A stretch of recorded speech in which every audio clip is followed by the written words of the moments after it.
Ginawang punching bag ng kanyang kaklase ang isang grade 11 student sa Olongapo City. Ang insidente ng bullying na yan nangyari sa loob mismo ng kanilang classroom at nasa pulpa sa video. Narito ang frontline report.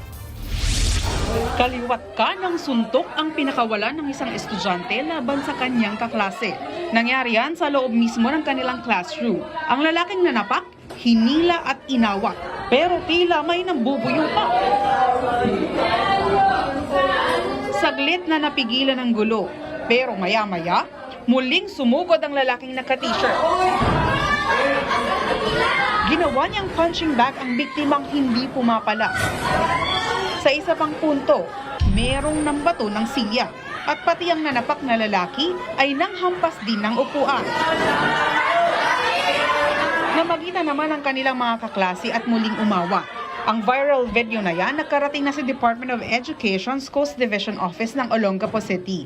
Kinumpirma nilang grade 11 students ang nasa video at mga estudyante sila ng Columban College Senior High School. July 8 pa raw ito nangyari. Natukoy na ang biktima at ang dalawang sangkot sa pananakit sa kanya. Sinimula na rin ang disciplinary proceeding.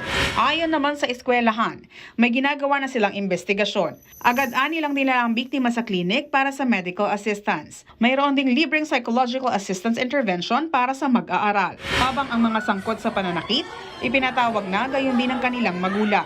Pagtitiyak ng eskwelahan, may istrikto silang patakaran laban sa bullying at hindi nila kukonsintihin ang anumang uri ng karahasan. Siniguro rin ng Coast Division Office na patuloy nilang aalalayan ang biktima. Nagbabalita mula sa Frontline, Ana Cruz, News 5. Mga kapatid, Cheryl Hosing po. Maging maalam at may pakialam sa mga napapanahong issue at headlines. Mag-follow at mag-subscribe na sa social media pages ng News 5.